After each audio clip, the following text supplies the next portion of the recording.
Oke, kita bahas dari nomor satu.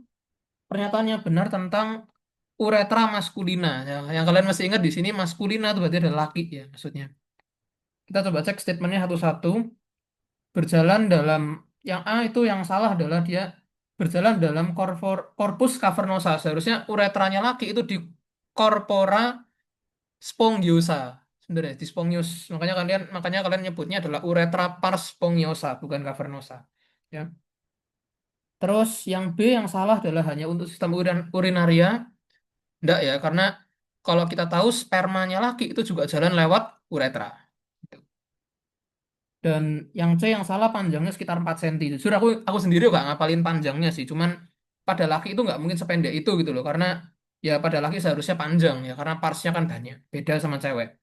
Kalau 4 cm itu punya cewek, bukan punya cowok. Itu berarti kalau yang 4 cm itu adalah uretranya feminim yang punya cewek ya.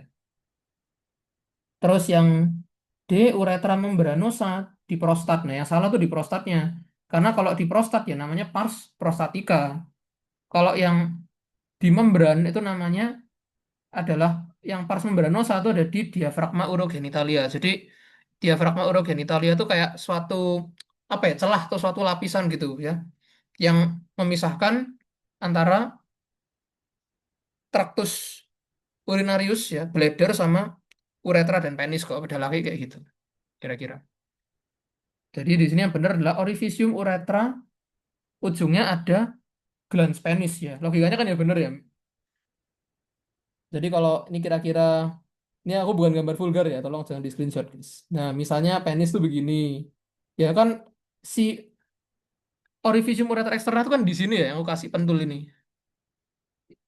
Itu yang itu adalah tempat di mana kalian akan memasangkan kateter pada pasiennya. Ya, jadi yang benar nomor satu yang E. Ya, mungkin gampang ya, mungkin nomor satu. Oke, nomor dua.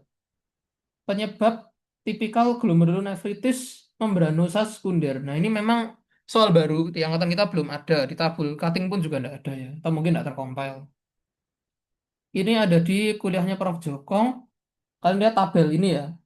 Jadi ini adalah tabel yang isinya adalah glomerulonefritis primer. Jadi apa itu primer? Primer itu adalah gampangan gini. Primer sama sekunder itu ada artinya ya. Kalau primer itu idiopatik, penyebabnya mesti gak jelas. Ujuk-ujuk dia inflamasi. Ya. Beda sama sekunder. Kalau sekunder biasanya karena infeksi. Kayak gitu. Atau karena zat tertentu ya. Nah, primer kita di sini cari yang penyebabnya idiopatik. Ya. SLE di sini paling mungkin. Sekunder kecuali. Berarti kan kita suruh cari yang primer. Ya, itu yang bukan sekunder berarti kan penyebab primer maksudnya. Glomerulonefritis membran yang primer itu sebabnya adalah SLE. Di mana SLE itu adalah penyakit autoimun. Ya kita nggak tahu, kita jujur nggak mungkin bisa menebak secara langsung SLE ini terjadi akibat apa. Ya, biasanya terjadi akibat genetik ya bawaan, berarti kan primer ya. Kayak gitu aja gampangannya. Kalau hepatitis, terus kanker, NSAID induce ataupun tuberkulosis itu berarti kan karena infeksi itu karena zat beracun itu pasti adalah sekunder karena penyebabnya jelas. Gitu aja gampangannya. Ya, nomor dua gampang. Bang, nanti kalian bisa cek lagi di PPT-nya Prof. Joko tentang glomerulonefritis akut pada orang dewasa. Nanti ini ada tabel epidemiologi. Nanti kalian bisa perhatikan yang di kotak-kotai sama profnya yang mana. Jujur nggak nyangka sih kalau itu bakal keluar.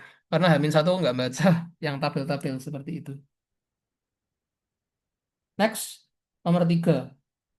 Hal yang memicu peningkatan sekresi AVP. Mungkin kalau teman-teman di sini nggak tahu AVP itu apa, AVP itu nama lain dari antidiuretik hormon atau hormon anti kencing, gampangannya bahasa Indonesianya ya. Hormon anti kencing itu biasanya dikeluarin dari otak, dari hipofisis posterior ketika cairan plasma itu pekat. Pekat. Apa tandanya dia pekat? Tandanya adalah osmolalitas atau kepekatannya itu meningkat. Yang ditandai dengan banyaknya natrium atau hipernatremia. Jadi di sini yang paling tepat adalah yang D, ya, yang memicu peningkatan sekresi dari ADH itu adalah peningkatan osmolalitas cairan ekstraseluler. Nah, komponen ekstraseluler itu yang mana? Ekstraseluler itu berarti yang di luar sel. Biasanya dari plasma ya, dari pembuluh darah. Nah, komponen dari pembuluh darah atau komponen plasma itu kan adalah sesuatu yang di luar sel. Berarti itu yang menentukan eh, derajat kepekatannya ya, yang nanti berhubungan sama sekresi dari ADH. Nah, dulu waktu aku belajar faal, gampangannya aku gini dulu ingatnya ya. ADH itu kan hormon anti kencing. Berarti semakin plasmanya itu pekat. Berarti orang tuh kan kalau orang tuh haus. Berarti kan kurang air ya. Berarti plasma darah kan semakin pekat. Nah, ketika plasma darah itu pekat, otomatis cairan cairan di tubuh kita itu relatif nggak akan dikeluarkan, nggak dibuang, tapi dia lebih disimpan. Salah satu cara nyimpannya adalah dengan pengeluaran ADH. Jadi dicegah supaya nggak keluar lewat kencing. Itu ya caranya untuk bisa ngerti perbedaan dan fungsinya ya. Oke, di sini next nomor 4, pria 55 tahun ya. Dia intinya menderita diabetes. Terus kita mau periksa fungsi ginjalnya. Paling gampang kalau kita periksa ini, mau periksa fungsi ginjalnya, kita periksa albumin tuh kreatinin rasio karena itu yang benar-benar bisa membuktikan fungsi ginjalnya. Ditambah lagi, pasien ini ada diabetes, di mana diabetes itu adalah faktor yang dapat memicu terjadinya gagal ginjal kronis. Gitu. Makanya kita periksakan ACR atau albumin untuk creatinine ratio dan nanti buat stagingnya kita pakai algoritma dari CKD. Gimana algoritmanya atau klasifikasinya? Ada G1 sampai G5 dan A1 sampai A3. Itu ya. Jadi A1 sampai A3 ini nanti albumin tuh kreatinin rasio biasanya satuannya dalam miligram per gram. Biasanya satuannya ini, miligram per gram. Kalau GFR satuannya mililiter per menit per 1,73 meter persegi. Itu ya. Nanti untuk angka-angkanya bisa kalian lihat lagi ya nanti. Next, nomor 5, fungsi otot detrusor. Detrusor itu adalah otot yang ada di bladder. Ya, gampangnya ketika otot detrusor itu berkontraksi, ya orangnya pasti pengen pipis karena urinnya dipaksa buat keluar. Ya, jadi sudah pasti yang A, gampang kalau ini. Next, nomor 6, ditanyakan pemeriksaan dari NPT atau Nocturnal Penile Tumescence. Jadi penile tumescence ini kita menguji ereksi dari si pasien. Jadi prinsip pemeriksaannya itu gini gampangannya. Ketika seorang pasien itu fase tidurnya dalam fase REM atau rapid eye movement ya. Jadi kalian buka lagi teorinya di neuropsikiatri, di faalnya itu ada. Jadi rapid eye movement itu adalah kondisi ketika orang itu tidur, tapi gelombang otaknya seperti orang bangun ya. Jadi di fase itu bisa terjadi ereksi selama 3 sampai 5 kali ya, paling enggak dari teorinya kan gitu. Tapi ada syaratnya. Syaratnya adalah tidak boleh ada kerusakan pada penisnya. Ya, penisnya harus dalam keadaan normal ya. Itu. Nah, gimana caranya kita tahu orang ini bisa ereksi itu ereksinya gimana cara kita tahu? Kita bisa pakai stem test atau dengan Rigi scan ya. Salah satunya disebut dengan stem test di situ. Oke? Oke. Selanjutnya nomor 7, urutan penampungan urin. Nah, ini sebenarnya pilihannya dari A sampai E itu aku lihat kemarin kok nggak ada yang benar ya kayaknya. Mungkin salah compile. Tapi nggak apa-apa. Apapun pilihannya, yang penting kita harus tahu urutannya gimana. Nah, ini wajib hafal di luar kepala sih ya kalau aku bilang. Jadi dari dalamnya ginjal sampai ke uretra itu urutannya gampangnya kayak gini. Pertama, kalian ingat ada glomerulus ya, yang fungsinya sebagai saringannya urin itu ya. Glomerulus, habis itu kan keluar ke Bowman space, habis itu masuk ke tubulus proximal. Setelah dari tubulus proksimal, pastinya masuk ke bentukan yang lengkung ya. Gini, pasti masuk ke bentukannya lengkung. Ini kan kronologi ya, masuk ke bentukannya lengkung. Ini adalah loop of Henle. Dari dari loop of Henle masuk ke tubulus contortus yang distal. Nah, setelah masuk dari tubulus contortus distal, dia bakal masuk ke ductus colligentes. Ya, skemanya kayak gini. Nanti dari ductus colligentes itu nanti bakal ada muara ke namanya papilla renalis. Papilla renalis itu kalau kalian ingat medulla renalis kan segitiga ya. Papilla tuh ya ujungnya ini papilla renalis.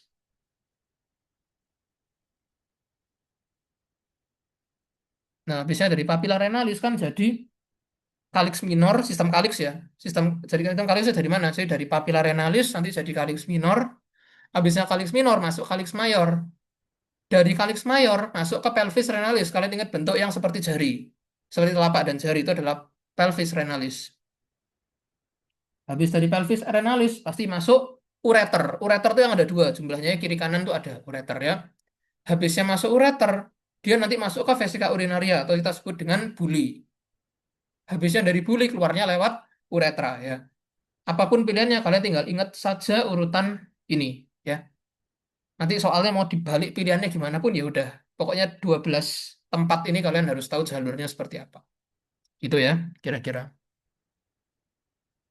Next, kita lanjut nomor 8. Ibu hamil 30 tahun. Ada hipertensi, protein urea, endoteliosis, dan juga ada preeklamsia di sini ya. Di situ sebenarnya sudah ada clue-nya ya. Ada protein urea, endoteliosis, glomerulus. Ya, udah pasti jawabannya kelainannya di mana? Ya di glomerulus. Diperkuat dengan statement ada protein urea. Loh, kenapa kok protein urea ini bisa memperkuat kalau glomerulusnya rusak? Ingat bahwa glomerulus itu berfungsi sebagai saringan, di mana salah satu komponen dari glomerulus itu ada yang namanya filtration slit atau podosit. Nah, kalau podositnya itu rusak, atau membran basal dan podositnya itu rusak, itu protein bisa lepas. Ya, jadi kalau ada proteinnya bocor, kemungkinan kerusakannya di glomerulus ya. 80-90% di glomerulus pasti. Oke, gitu ya kira-kira. Terus nomor 9, ini tentang benign prostate hyperplasia. Untuk soal-soal tentang BPH, kalian mesti ingat kembali tentang skor IPSS. Bukan SPSS tuh ya. Kalau SPSS itu yang buat ngolah datanya penelitian itu. Ini namanya IPSS. Oke, IPSS itu ada beberapa scoring ya. Dia dari 0, 1 sampai 7, 8 sampai 19, dan 20 sampai 35. 0 itu asimptomatik.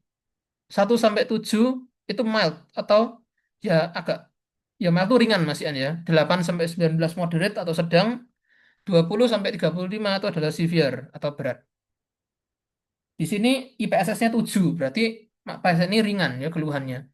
Tapi kalian lihat di situ ada nodul, ada nodul dan PSA-nya tinggi. PSA itu adalah prostat spesifik antigen. Nanti kalian buka lagi di patologi klinik semester 3, di situ ada PSA itu menunjukkan apa ya? PSA naik itu kemungkinannya bisa dua, bisa BPH, bisa kanker prostat, bisa prostatitis tuh bisa naik juga itu ya. Tapi pada kasus ini teraba nodul, nodul di lobus kiri prostat. Nah, kalau ada nodul ini kira-kira kita suspek sebagai adenokarsinoma prostat. Jadi yang kita lakukan adalah biopsi prostat supaya kita tahu ini keganasan apa bukan. Itu ya. Di sini mungkin yang menjebak adalah watchful waiting. Nah, kenapa kita nggak melakukan watchful waiting? Watchful waiting itu apa sih?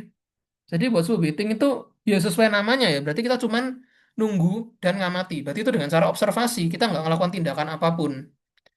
Nah, pada kasus BPH atau pembesaran prostat, watchful waiting itu boleh dilakukan kalau IPSS-nya sama dengan 0 atau asimptomatik. Ya. Atau pada kanker prostat atau adenokarsinoma prostat yang stadium rendah. Kalau stadium tinggi sudah nggak boleh kita melakukan watchful waiting. Sudah harus kita bedah atau kemoterapi. Kalau itu kanker ya. Tapi kalau pembesaran prostat, kita lakukan biopsi prostat. Itu. Next, nomor 10. Nah, nomor 10 di sini berkaitan sama prostat lagi. Di sini bedanya di skor IPSS-nya. Di sini skor IPSS-nya 15 yang berarti itu adalah grade-nya termasuk sedang atau moderate. Dan ada ukuran prostat. Nah, kalau sedang dan ukuran prostatnya di atas 40, kita boleh kasih medikamentosa atau terapi dengan obat. Kita kasih alfa 1 blocker dan 5 alfa reduktase inhibitor. Nama obatnya apa? Gambarnya kalau alfa blocker itu yang ada sosin sama solin ya. Kalian ingat aja dokter Sri waktu dulu nerangin saraf otonom kayak gimana. Dan 5 alfa reduktase inhibitor. 5 alfa reduktase inhibitor ini gampangannya obatnya belakangnya steroid, finasterid dan teman-temannya ya. Jadi dua obat ini kita kasih kalau sedang dan di atas 40. alpha blocker itu gunanya buat merelaksasi otot, merelaksasi sphincter dari bladernya ya. Sphincter uretralnya itu direlaksasi sama alpha blocker supaya urinnya masih bisa keluar gitu loh, meskipun dia sudah dipersempit sama prostatnya. 5 alpha redutase inhibitor itu untuk menekan proliferasi atau pertumbuhan sel pada prostat. Soalnya pertumbuhan selnya prostat itu sangat dipengaruhi sama hormon dihidrotestosteron, di mana dihidrotestosteron itu adalah hasil reduksi hormon testosteron yang dibantu sama 5 alfa reduktase. Jadi enzim 5 alfa reduktase tadi harus kita hambat supaya dihidrotestosteronnya turun, proliferasi prostatnya juga turun. Akibatnya apa? Kanker. Akibatnya pembesaran prostatnya harapannya juga akan mereda. Kayak gitu. Next, nomor 11. Di sini nomor 11 tuh kata kuncinya di sini adalah gentamisin. Apa yang harus dimonitor? Gentamisin ya pasti fungsi ginjal karena ingat gentamisin itu adalah antibiotik golongan aminoglikosida, aminoglikosida ya. Ingat bahwa semua antibiotik golongan eh, aminoglikosida itu punya dua efek yang mayor. Ya, efek toksiknya itu adalah nefrotoksik dan ototoksik. Nefrotoksik itu meracuni ginjal, ototoksik, oto itu telinga, berarti dia meracuni telinga ya. Karena dia meracuni ginjal ya, yang kita periksa fungsi ginjalnya ya. Kalau kita ngasih jangka panjang, ya dicek. Jangan sampai kita ngasih jangka panjang, tapi fungsi ginjalnya malah memburuk, yaitu malah membahayakan pasiennya. Kalau misalnya eh, kita kasih gentamisin, tapi fungsi ginjalnya terus memburuk, what should we do next? Kita ganti obatnya dengan obat lain yang tidak membahayakan fungsi ginjal. Yang pertama, itu bisa. Yang kedua, kita bisa ngasih eh, bisa ngasih asetilsistein ya sebagai zat antioksidan. Itu biasanya dilakukan sama dokter-dokter di dunia klinis ya, gitu. Next, nomor 12. Eh, osteodistrofi ginjal ya. Osteodistrofi ginjal itu atau nama lainnya chronic kidney disease, mineral bone disease. Jadi kita tahu bahwa ginjal itu juga berfungsi mengatur keseimbangan mineral dan juga elektrolit dalam tubuh kita. Otomatis gagal ginjal itu menyebabkan gangguan keseimbangan elektrolit. Salah satu elektrolit yang terdampak sama gangguan ginjal itu adalah ion kalsium. Ya, di mana itu adalah patofisiologi dasar dari osteodistrofi ginjal. Nah, tapi kalian mesti ingat juga bahwa kalsium itu penyerapannya nggak cuma di ginjal aja, ya. Sebagian kecil di ginjal, tapi sebagian besar kalsium itu diserap di GI tract dengan bantuan dari vitamin D. Di sini aku singgung sedikit tentang gimana proses aktivasi vitamin D. Jadi, aktivasi vitamin D itu secara garis besar dibagi jadi dua tahap besar. Ada tahap satu sama tahap dua. Tahap satu itu di liver, tahap dua di ginjal. Jadi kalau ada gagal ginjal, yang terganggu adalah tahap dua. Di mana tahap dua ini yang penting, yang lebih penting ya. Kenapa? Karena tahap dua ini menghasilkan vitamin D yang aktif. Di mana vitamin D aktif itu diperlukan buat narik kalsium dari GI tract. Ya. Kalau ada gangguan ginjal, otomatis vitamin D yang aktif itu nggak terbentuk. Akibatnya absorpsi GI tract, absorpsi kalsium dari GI tract ya berkurang gitu ya. Waktu absorpsi kalsium dari GI tract-nya berkurang, dia menyebabkan terjadi hipokalsemia diikuti dengan hiperfosfatemia. Jadi kalsiumnya turun, fosfatnya justru malah naik karena memang dua ion itu berkebalikan memang ya dalam tubuh kita. Awalnya aku waktu UAB itu sempat mau jawab hipokalsemia, cuman setelah aku pikir lagi kayaknya kalau pada ginjal itu gangguan utamanya adalah pada aktivasi vitamin D-nya, bukan semata-mata pada reabsorpsi kalsiumnya aja, gitu ya. Makanya utamakan yang jawabannya. Utamakan pada proses vitamin D aktifnya. Kalau sepemahamanku ya begitu, guys. Ya. 13 bagian medula ginjal yang menjulur korteks ya medullary race ya, gampangannya gitu. Ya, gampang ini histologi. Ya. 14. Saraf yang menginervasi parasimpatis dari bladder adalah splanchnicus pelvicus. Ingat bahwa semua organ pada urogenitalia, ya, urogenitalia itu kan tergolong organ yang hindgut. Kalau kalian ingat dari anatomi dulu ya, organ-organ hindgut itu semuanya sistem parasimpatisnya dikerjakan oleh nervus splanchnicus pelvicus. Hindgut itu termasuk daerah urogenitalia, ya salah satunya. Bladder, uretra itu semuanya parasimpatisnya oleh splanchnicus pelvicus. Buat saraf simpatisnya kalau ditanya, dia dari trunkus simpatikus yang bawah, dari yang T9 sampai T12 ya, yang bagian bawah T9 sampai T11 sampai T12 itu. Itu kalau yang simpatis. Kalau parasimpatisnya nervus splanchnicus pelvicus. Jawabannya itu. Next, nomor 15, glomerulonefritis dengan C4 normal, kecuali berarti di sini kita diminta mencari glomerulonefritis mana yang C4-nya turun. Ini lagi-lagi ada di tabelnya Prof. Joko. Ya mungkin kita nggak notice saja ya. Di sini aku jawabnya lupus nefritis. Kenapa? Karena pada lupus nefritis, apalagi yang stadium 4, itu pasti ada penurunan dari C4-nya. Ini kalian bisa cocokkan nanti di kriteria ACR euler, di mana semakin tinggi stadium lupusnya, ya semakin besar skornya ya, semakin skornya itu tinggi, ya otomatis C tidak C3 aja yang turun, C4-nya nanti pelan-pelan juga akan turun. Ya. Jadi di sini lebih ke lupus nefritis.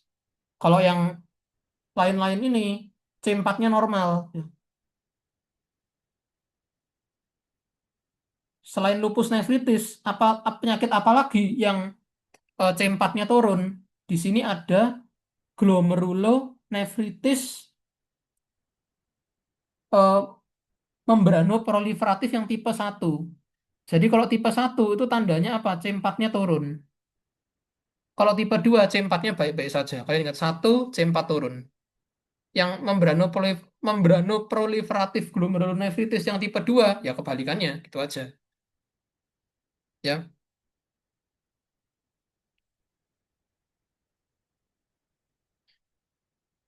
Misalnya ada pertanyaan langsung open mic aja nggak apa-apa, guys. Aku bersedia menjawab kok. Jangan lewat chat. Soalnya kalau lewat chat kemungkinan nggak kebacanya besar.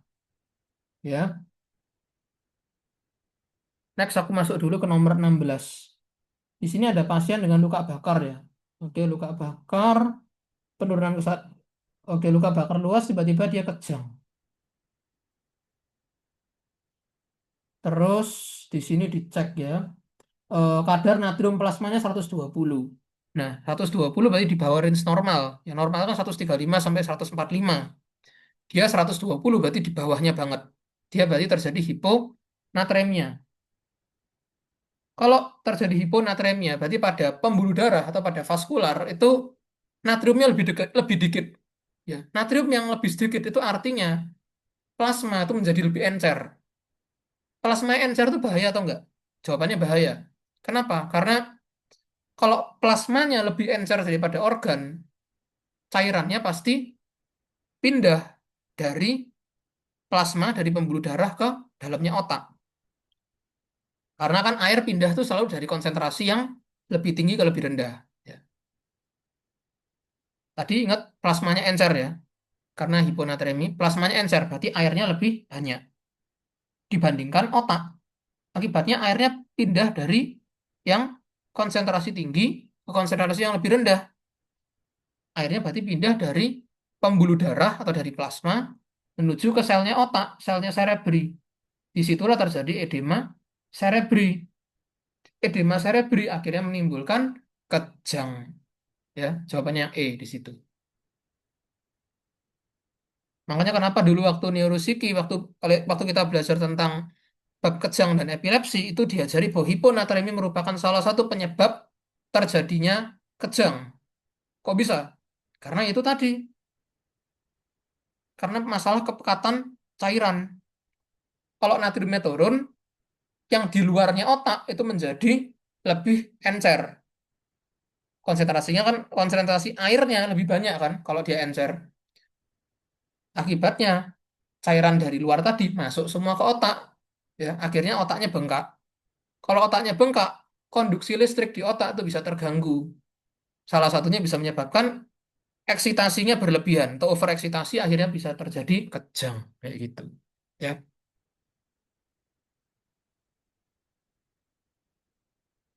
Next, nomor 17, sindroma Alport. Alport syndrome itu karena mutasi gen yang mana ya. Jadi eh, pada dasarnya GMB glomerular basement membran itu terdiri dari kolagen tipe 4, di mana kolagen tipe 4 itu yang mengkode namanya gen Col4A5. Nah, kalau ada kerusakan, kalau ada mutasi di kolagen tipe 4-nya ya glomerular basement membrannya bisa glomerular basement membrannya bisa bermasalah juga gitu. Akhirnya dia tidak efektif dalam menyaring protein. Akibatnya apa? Albuminuria, protein urea. Bocor soalnya dia. Ditambah lagi kalau sindroma Alport pada anak, ini juga bisa menyebabkan terjadinya ketublian. Kok bisa nyebabin tuli? Karena salah satu bahan dari sabut sarafnya pendengaran itu juga ada kolagen tipe 4-nya. Jadi kalau kolagen tipe 4-nya gangguan, otomatis ya ada gangguan di konduksi sarafnya pendengaran. Ya, makanya kalau pada anak-anak seringnya selain ada protein uri, dia diikuti dengan tuli. Itu ciri-cirinya kalau pada anak. Jadi sindroma Alport ini ciri-cirinya ya. Tadi kasih tahu kalau pada kasus-kasusnya anak, biasanya nanti soalnya dia ngomong gini, seorang anak usia 5 tahun datang dengan keluhan bengkak. Bengkaknya diperiksa tipe piting, berarti kan ada protein uri. Ditambah lagi ada gangguan pendengaran, ya sudah pasti itu adalah Alport syndrome kalau kayak gitu. Alport syndrome itu gejala khasnya adalah adanya penurunan pendengaran kalau pada kasus klinis kayak gitu. Oke. Next, nomor 18, stimulus paling kuat untuk produksi ADH atau arginin vasopressin ya pasti adalah hipertonisitas seperti yang sudah tak jelasin tadi.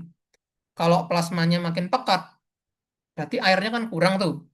Otomatis cairan harus dibawa masuk ke dalamnya plasma. Itu.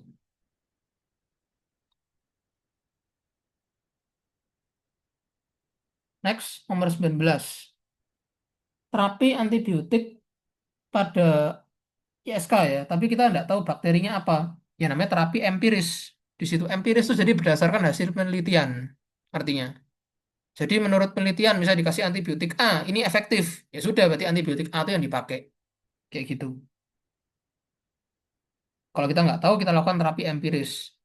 Tapi kalau kita sudah tahu spesiesnya, mungkin melalui kultur, ya, kita bisa pakai namanya terapi definitif. Artinya jelas. Misalnya kita tahu bakterinya E. coli, ya kita tinggal cari antibiotik apa yang sensitif sama E. coli. Caranya gimana? Ya diuji sensitivitas antibiotik yang kalian kerjakan, yang kita kerjakan di mikro dulu. Ya, caranya persis kayak gitu. Nanti tinggal dicek mana yang paling bagus ya, mana yang paling sensitif ya udah itu yang dipilih kayak gitu.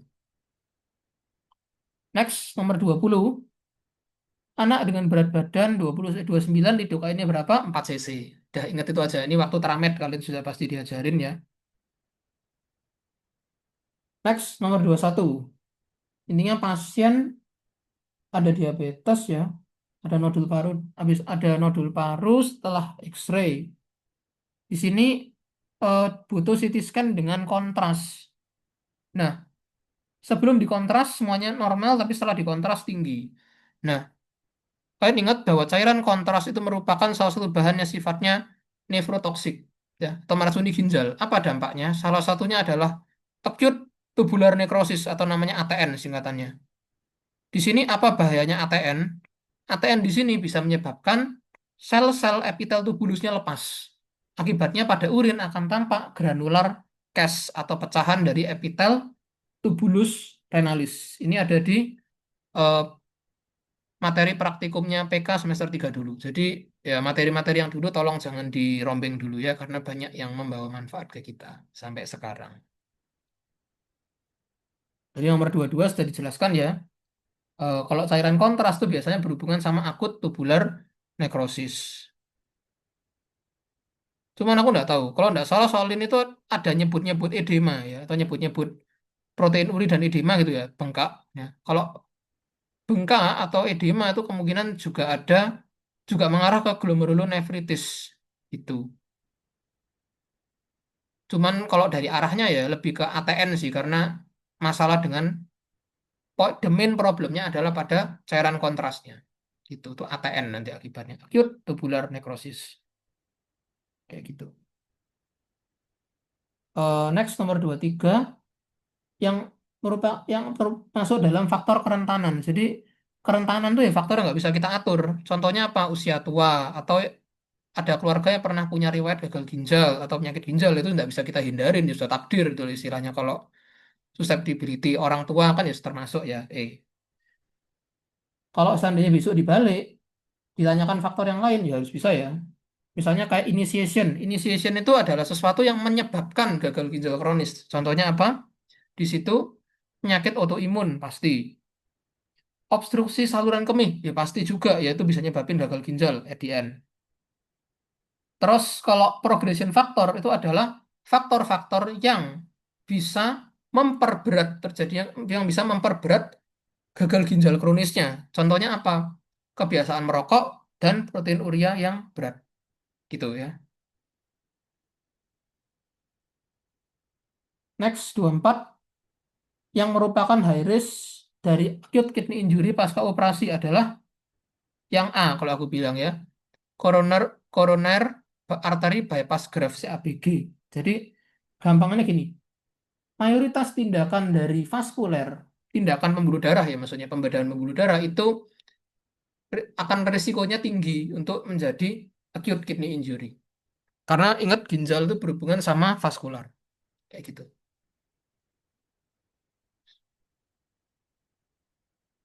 Alright, lanjut nomor 25.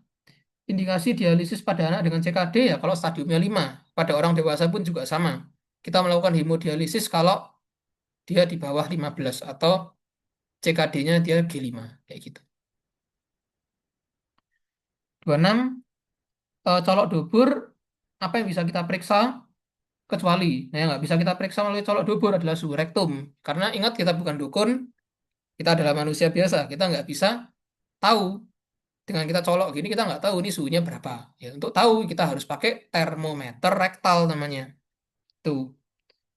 Kalau yang lain ini bisa benjolan, bisa kita periksa tonus, bisa ukuran prostat, bisa ada pembesaran pendak, nyeri tekannya apa, bisa kita lihat. Ada darah atau enggak, bisa kita lihat ya. Jadi yang tidak bisa diperiksa dengan rektal tuse adalah suhu rektum. Itu ya. 27.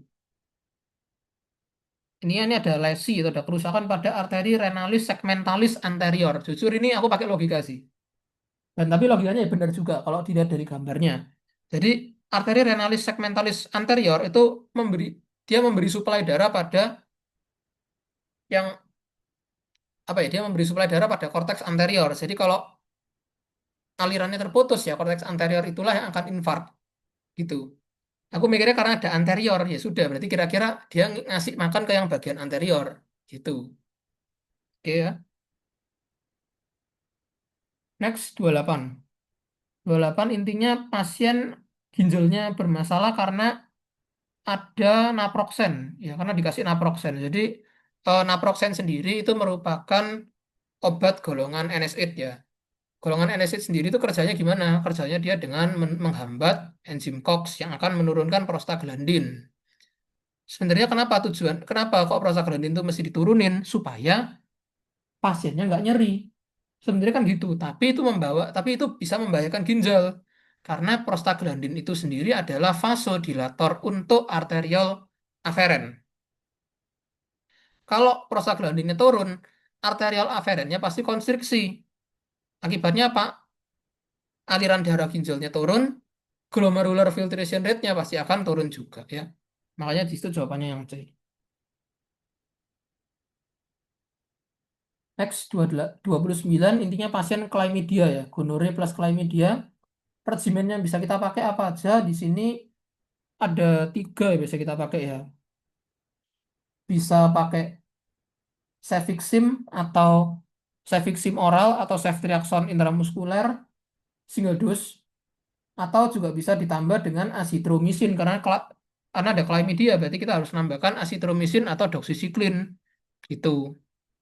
Di sini asitromisin dosisnya 1 kali 1000, doxycycline itu 2 kali 100 dalam 7 hari gitu ya. Jadi di sini jawabannya doxycycline, asitromisin atau amoxicillin yang E ya. Cefixim atau cefalosporin sama penicillin itu adalah dua obat yang secara struktur dia itu analog, makanya bisa kita pakai. Itu ya, jawabannya E. Next, nomor 30. Ini tentang menghitung GFR. Intinya kalau GFR pada kasus anak, kita pakai rumus dari Schwartz. Rumus dari Schwartz itu gimana? Konstanta kali tinggi badan dibagi serum kreatinin. Kayak gitu kan simpelnya ya. Tapi yang mesti kita hafalkan itu nanti adalah konstantanya berapa.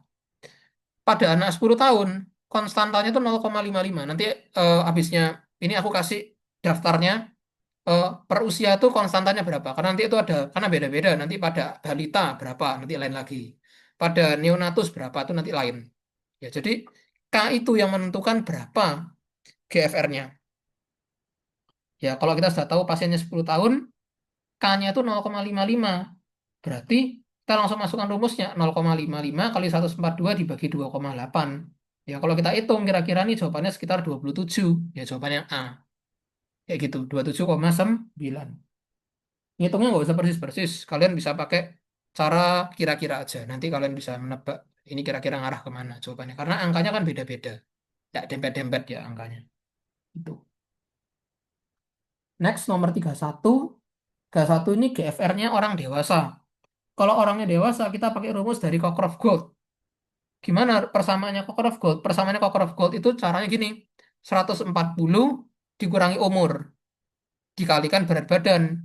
Dibagi 72. 72 ini sudah angka paten ya. Dikalikan serum kreatinin. Dikalikan sama konstanta. Nah, pada Cockcroft-Gault, konstanta itu ditentukan sama jenis kelamin. Kalau cowok, K-nya sama dengan 1. Kalau cewek, K-nya sama dengan 0,85. Ini sudah aku tulis rumusnya di sini. Tinggal dimasukkan aja. Berarti dapat nanti ya kalau kita masukkan umurnya 40. Berarti tinggal 140 kurangi 40. Dikalikan sama berat badannya dia 50. Ya sudah. Dibagi 72 kali kreatininnya 2. Dah, nanti kalian tinggal hitung. Kira-kira nih jawabannya kan 34 ya. 34 itu masuk ke stadium mana? Masuk ke stadium 3B. Karena 3B itu ada di rentang 30 sampai 44 mililiter per menit per 1,73 meter persegi. Oh ya, ini mungkin sedikit tips ya. Kalau ada stadiumnya CKD, kalian hafalkan aja angka-angka cantiknya. Ya, kalau ini khusus yang G ya. Kalau stadium G ya. Atau dari GFR-nya. Jadi stadium 1 atau G1 itu 90. Ya, lebih di 90 ke atas tuh G1. 2 itu kalau angka depannya 60. 3A angka depannya 45. 3B angka depannya 30. Stadium 4 angka depannya 15. Stadium 5 bawahnya 15. Oke. Nanti kalau bingung tentang angka-angkanya bisa tanya di akhir nggak apa-apa. Nanti aku jelasin lagi ya. 32 komponen vaskular dari nefron glomerulus ya, pasti. Karena glomerulus itu kapiler isinya.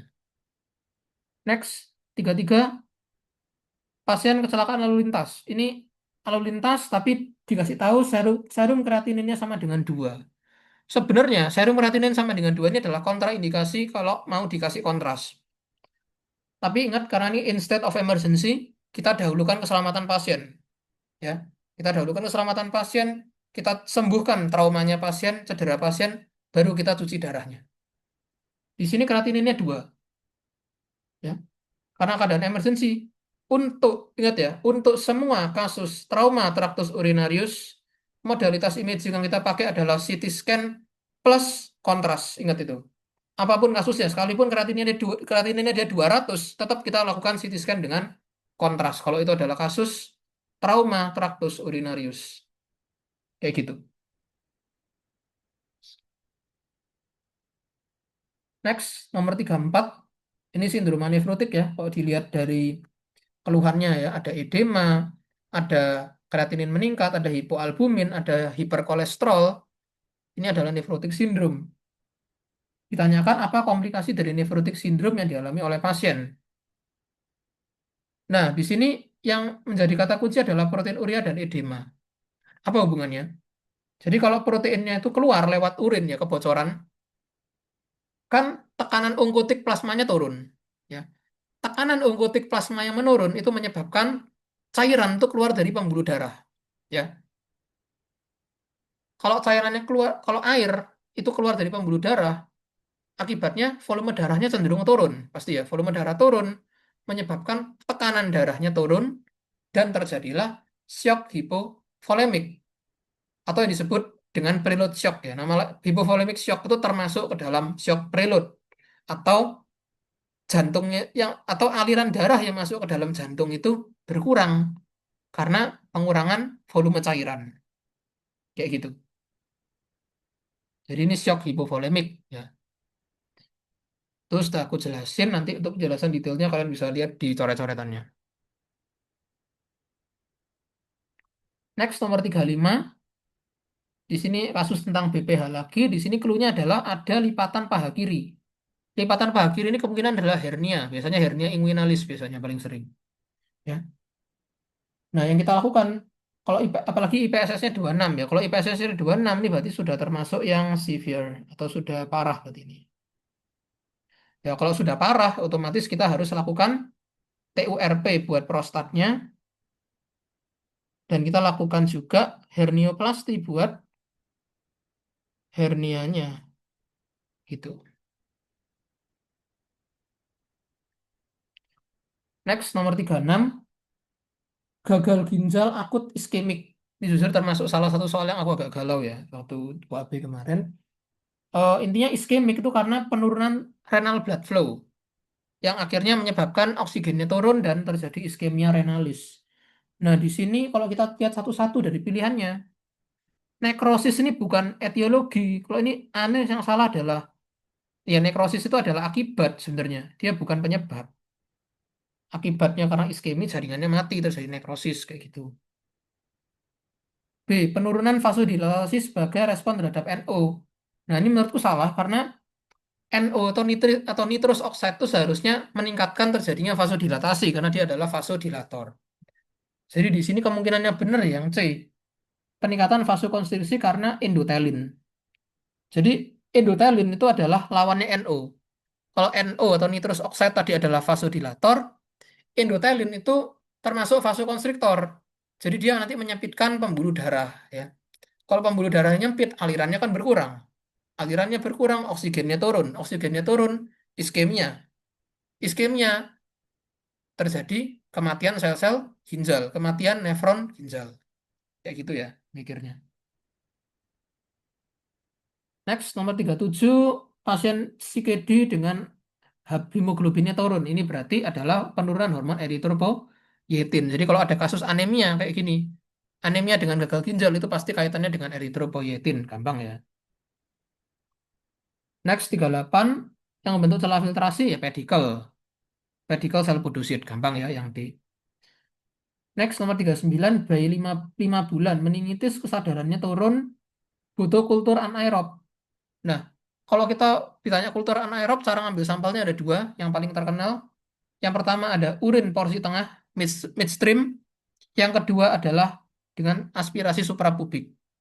Tapi kita lihat di sini konteksnya, bayinya umur 5 bulan, jalan aja masih belum lancar ya. Ditambah lagi dia penurunan kesadaran, ya enggak mungkin dia disuruh ngambil urin yang pancar tengah, ya kan? Kalau kita mau cari bakterinya, ya kita pakai aspirasi suprapubik. Aspirasi suprapubik itu cara kerjanya gimana? Jadi ini bladder ya,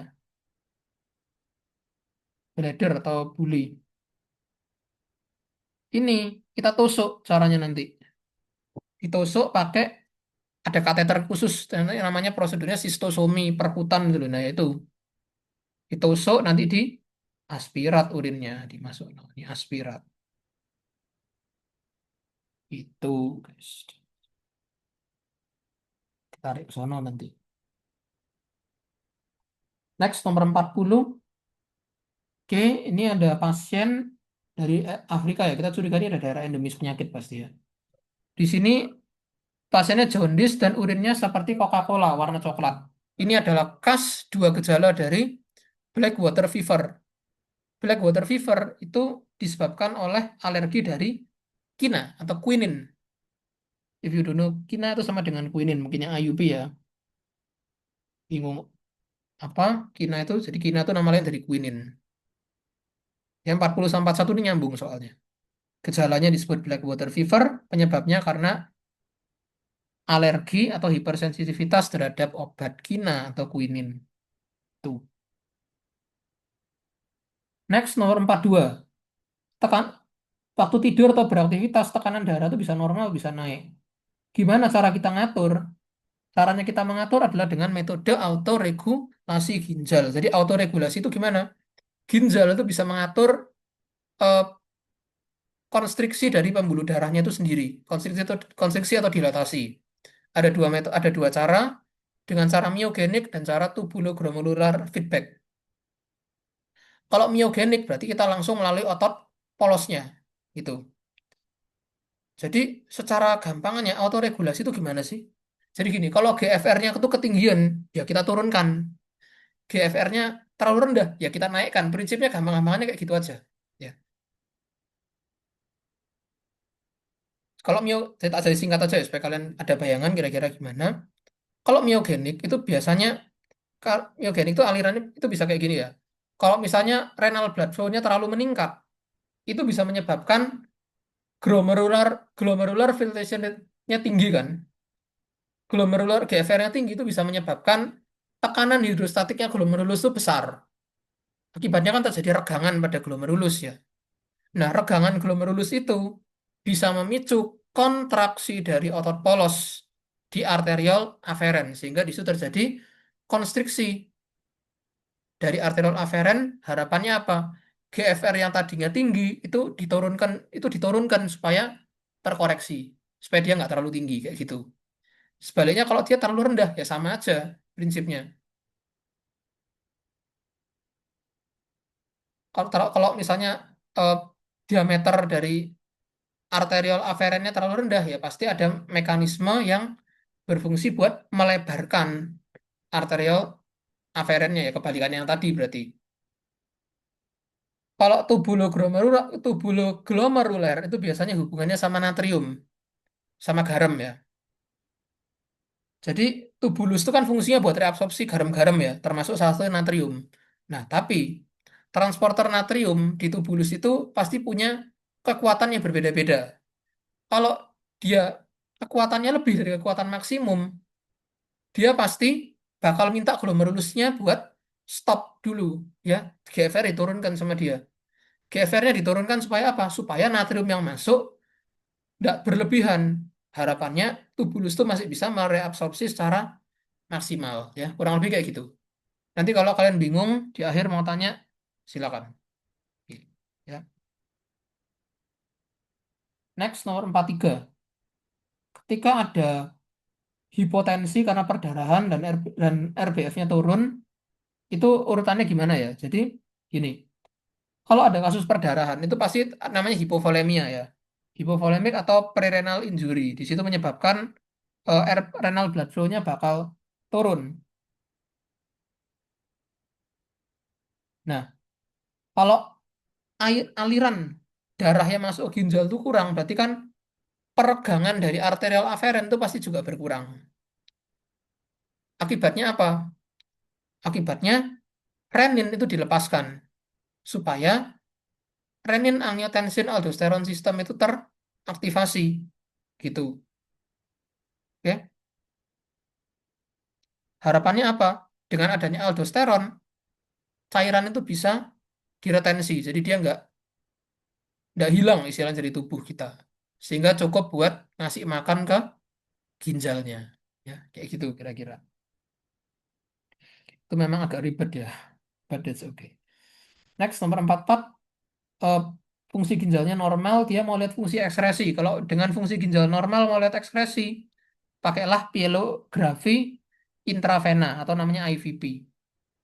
Seandainya mau ngecek ekskresi ginjal tapi fungsinya tidak normal, kita pakai yang namanya nefrogram dengan pemeriksaan nuklir. Itu kalau fungsi ginjalnya jelek.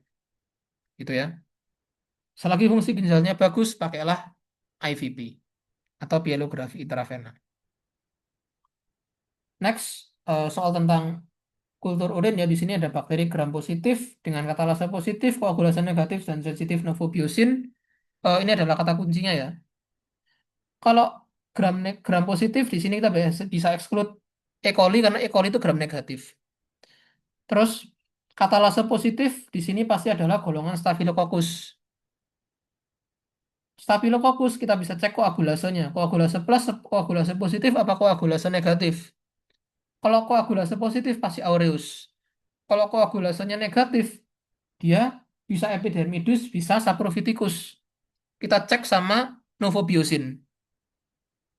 Kalau dia sensitif terhadap novobiosin sensitif, itu berarti adalah Staphylococcus epidermidis. Kalau novobiosinnya resisten, dia adalah Staphylococcus yang saprophyticus. Gitu, guys. Next, 46 tentang stagingnya ACR ya. ACR disebut severely increase pada saat apa? Kalian ingat aja diagram ini, garis bilangannya ini ya. Jadi gampangnya kalian bagi aja tiga daerah, ada 30 sama 300. Di bawah 30 dia disebut dengan mildly increase. Ini dalam miligram per gram ya. Di antara 30 sampai 300 disebut moderately increase. Kalau di atas 300 disebut dengan severely increase ya. Jadi kalau severely increase di sini adalah yang di atas 300. Gitu. Ingat diagram ini kuncinya. 47, eh, hasil abnormal laboratorium pada pasien AKI ya, acute kidney injury. Jadi kalau namanya kidney injury pasti ada kerusakan pada ginjal. Untuk itu kita harus tahu eh, ion-ion atau senyawa apa yang diabsorpsi sama diekskresi oleh ginjal. Kalian ingat 4 pasang senyawa ini ya. Yang direabsorpsi ginjal itu ada glukosa, natrium, kalsium, dan juga bikarbonat. Sedangkan yang diekspresikan oleh ginjal itu ada H+, K+, urea, dan kreatin. Pada pasien yang fungsi ginjalnya normal, otomatis fungsi normalnya terganggu. Berarti reabsorpsi glukosanya terganggu. Akibatnya apa? Glukosuria. Reabsorpsi natrium terganggu, hiponatremia. Reabsorpsi kalsium terganggu, hipokalsemia. Terus eh, reabsorpsi bikarbonat terganggu, metabolik asidosis. Kalau reabsorpsinya terganggu, pasti jumlahnya dalam plasma berkurang. Kalau fungsi ekskresinya terganggu, jumlahnya dalam plasma pasti meningkat. Yang meningkat di sini apa? H+, nanti asidosis. K+-nya naik, hiperkalemia. Ureanya naik, uremia. Kreatininnya naik, ya peningkatan kreatinin. Gitu aja. Dari pilihan ini yang cocok hiponatremia. Karena apa? Natriumnya nggak bisa direabsorpsi. Akibatnya kadarnya dalam plasma turun. Kayak gitu. Ya. Next, 48, mukosa vesika urinaria yang tidak ada rugi walaupun dalam keadaan kosong. Jadi bagian yang halus ya, itu disebut dengan trigonum vesica. Oke, it's easy I guess.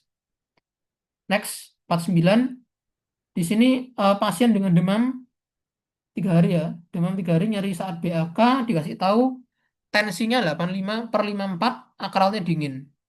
Ada leukositosis juga. Kalau ada leukositosis dan demam, pastinya adalah infeksi. Yang selanjutnya kita lihat adalah tekanan darahnya dia turun. Dan ada akralnya dingin, berarti ini kasus shock. Nah, akral dingin ini sebenarnya sudah cukup untuk bilang dia shock. Tapi untuk memastikan kita harus ngitung MAP. Ingat rumusnya di Faal sama di Tramed 1 dulu. Kita menghitung mean arterial pressure itu dengan rumus sistole ditambah 2 kali diastole dibagi 3. Kita hitung aja, 85/54 itu berarti kalau kita masukkan ke rumus itu dapatnya 193/3. Nah, kalau kita dapat MAP-nya sekian, gimana cara kita tahu dia shock atau enggak? Bandingkan dengan 70. MAP kurang dari 70, dia shock. MAP sama dengan 70 atau di atas 70, atau kita bilangnya lebih dari sama dengan 70, berarti kondisinya stabil. Nah, di sini 193/3, kalau kita bandingkan sama 70, dia kan kurang dari itu. Berarti Ini dalam keadaan shock. Jadi jawabannya adalah yang shock urosepsis. Itu. Ya. Next, nomor 50, bayi 6 bulan ada single kidney. GFR-nya sih masih bagus kalau dilihat ini, 90. Apa kesimpulannya di bayi ini? Kalau menurutku sih ini bayinya lebih ke bukan CKD ya. Kalau dibilang sehat sih nggak mungkin karena sudah ada kelainan anatomis di situ. Ginjalnya cuma satu. Ya. Jadi kemungkinan ini bukan CKD jawabannya. Ini jawaban cutting pun beda-beda gitu ya. Nanti kalau aku nemu jawabannya pasti nanti aku kasih tahu ya. Next 51 ada pasien datang dengan keluhan nyeri. Langkah paling awal anamnesis. Ingat urutannya anamnesis, pemeriksaan fisik, pemeriksaan penunjang kayak gitu ya. Paling awal anamnesis ya. Next nomor 52 nyeri hilang timbul pada pinggang kanan atas. Ya kalian ingat aja proyeksinya kalau pinggang kanan atas berarti di situ apalagi nyebutnya spesifik pinggang kanan ya. Dan nyerinya hilang timbul, nyeri kolik. Nyeri kolik itu seringkali dari ureter atau namanya kolik ureter. Itu penyebabnya apa? Batu pada ureternya atau namanya urolithiasis ya. Gampang. Kalau 52. Next 53 ini ya, ada pasien sakit pinggang kiri menjalar ke testis kiri. Kalau ada sakit dan menjalar ini berarti adalah kasus batu ureter ya atau nama lainnya urolithiasis kayak tadi lagi sama. Berarti urolithiasis ini apa yang harus dilakukan? Ini adalah kasus emergency, jadi kita harus bawa ke IGD kayak gitu. Jangan sampai di Jakarta ya udah wah udah apa ya pingsan mungkin pasiennya. Kalau sampai sampai Jakarta baru kita eh, obati. Ya jangan ya sebelum ke Jakarta kita cari rumah sakit terdekat bawa ke IGD-nya. Ditangani dulu sopirnya, baru perjalanannya dilanjutkan kayak gitu. Next 54 stenosis arteri interlobularis menyebabkan gangguan di mana? Gangguan pada arterial aferen. Kenapa arterial aferen? Atau pilihan yang A, kalian ingat aliran darah dari ginjal dari arteri sampai balik venanya kayak gini. Lanjutan dari arteri interlobularis adalah arterial aferen. Jadi kalau ada buntu di daerah sini, otomatis blood flow-nya ke aferen akan terganggu. Yang paling dekat yang paling dekat dulu adalah yang aferen. Kayak gitu. 55 supaya kita tahu supaya kita tahu jenis bakterinya, kita melakukan pemeriksaan yang A, kultur urin. Itu kita definite bisa tahu spesiesnya apa. Next, 56 di sini ceritanya panjang ya, tapi di sini yang perlu kita ingat adalah titer VDRL. Titer VDRL yang tinggi atau di atas 1:4 itu menunjukkan pasien ini kena sifilis. Titer VDRL normal itu harus kurang dari 1:4. Begitu dia 16 berarti kan sudah 16 berarti kan sudah di atas kan 16 sudah di atasnya 4. Ya, berarti pasien ini sudah pasti positif sifilis gitu.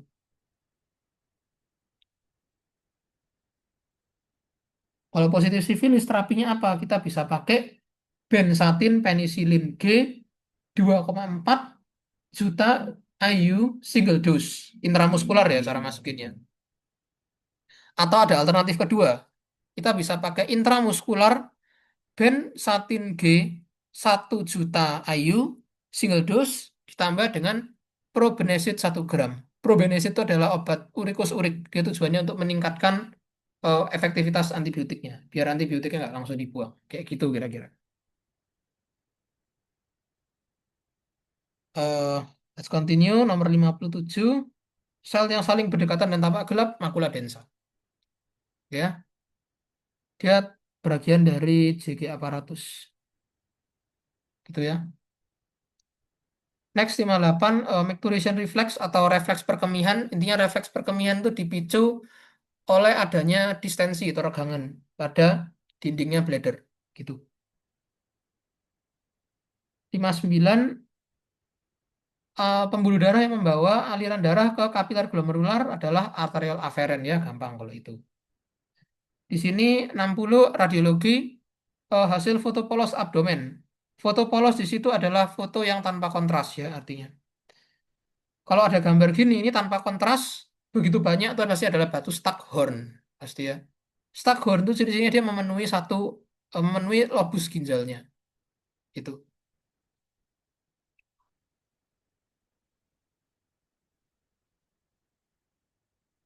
Next on nomor 61, EGFR-nya 5 ya sudah hemodialisis pasti ya karena GFR-nya sudah di bawah 15 atau sudah G5.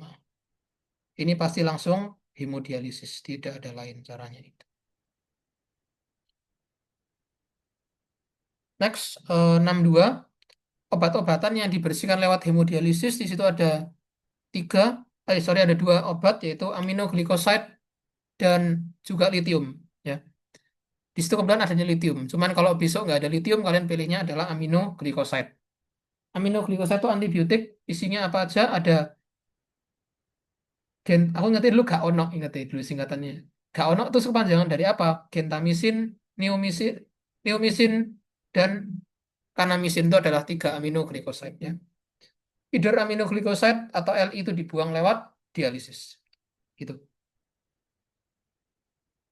Next 63, pasien dengan UTI, infeksi saluran kemih. Intinya di sini nitritnya negatif kecuali berarti kita cari penyebab nitritnya positif.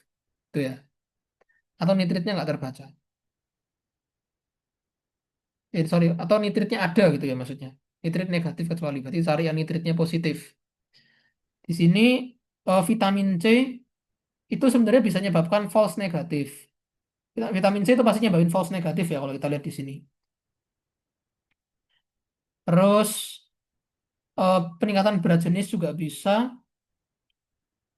Rendah nitrat ya udah bisa ya. Nitratnya nggak ada kan ya nitritnya pasti nggak terbentuk.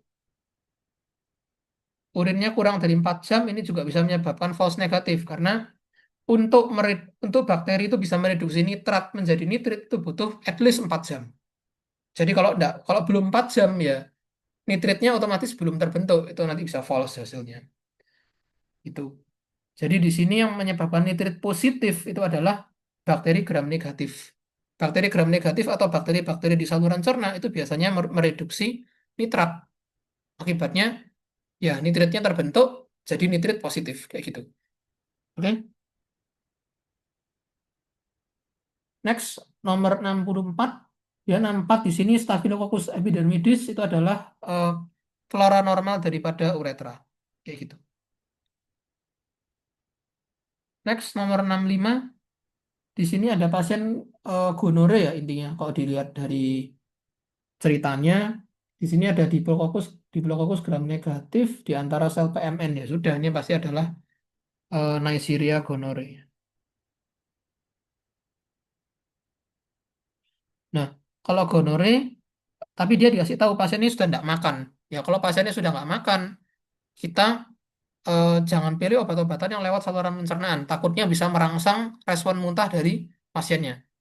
Loh, memang kalau muntah kenapa? Nah, kalau muntah itu ya obatnya kan pasti ya keluar. Kalau obatnya keluar ya pasti nggak ngefek. Ditambah lagi muntah ya bisa menyebabkan pasiennya dehidrasi dan akhirnya shock. Gitu. Untuk menghindari refleks muntahnya, kita pakai teknik parenteral. Terapi gonore yang ada parenteralnya adalah ceftriaxone. Ceftriaxone kita kasih intramuscular single unit. Itu ya. Next, nomor 66, terapi buat gonore yang nggak sesuai. Berarti di sini cari yang salah. Kita cek vancomycin single dose bisa, amoxicillin bisa juga, tetracycline bisa juga ya. Tetracycline itu bisa buat eh, kalau dia ada koinfeksi dengan chlamydia. Biasanya diikuti ya, makanya tetracycline bisa kita pakai. Ceftriaxone tadi ya barusan itu bisa kita pakai buat gonore juga. Di sini yang nggak cocok adalah yang D. Ingat tadi prokain penisilin G plus probenecid itu adalah terapi dari sifilis, bukan terapi dari gonore. Jadi kalau kalian kasih obat ini ya pasiennya nggak sembuh. Kenapa ya salah obat? Gitu ya. Pasiennya gonore kita kasih obatnya sifilis tidak bisa. Kecuali pasiennya sifilis ya kita harus kasih obat sifilis. Kayak gitu. Oke, next nomor 67. Di sini intinya ada kata kuncinya adalah stres. Stres muncul pelentingan. Dari zat ditemukan multinucleated giant cell dan dari gramnya ditemukan kokus gram positif. Oke, di sini zat zat dengan multinucleated giant cell ini adalah herpes genitalis, virus herpes intinya. Terus di sini ada stres. Stres karena pekerjaan, stres psikologis. Stres itu adalah sesuatu yang menurunkan imun. Itu berarti adalah herpes genitalis recurrent. Ya, ditambah dengan infeksi sekunder. Kenapa di sini bukan ulcus molle? Kalian lihat hasil gramnya adalah bakteri gram positif. Makanya di sini kita jawabnya infeksi sekunder. Kenapa bukan ulcus molle? Karena ulcus molle itu adalah penyakit yang disebabkan oleh bakteri Haemophilus ducreyi. Di mana Haemophilus ducreyi sendiri adalah bakteri gram negatif. Itu. Jadi kalau positif ya sudah pasti bukan ulcus molle. Itu mungkin adalah infeksi sekunder dari spesies bakteri lain ya, kurang lebih kayak gitu. Jadi hati-hati sama soalnya besok ya. Misalnya besok soalnya bakteri Coccus gram negatif, ya ulcus molle gitu ya. Oke. Next nomor 68. Di sini kita temukan berapa clue pasiennya ada edema piting, protein urea masif, hipoalbumin, hiperlipidemi dan protein urea ya di situ. Protein urea masif ya. Nah, kalau ada gejala-gejala kayak 4 itu tadi, protein urea masif, ya kalau ada protein urea masif, terus ada hipoalbuminemia, ada edema, ada hiperlipidemia, ini sudah pasti adalah sindroma nefrotik. Itu ya.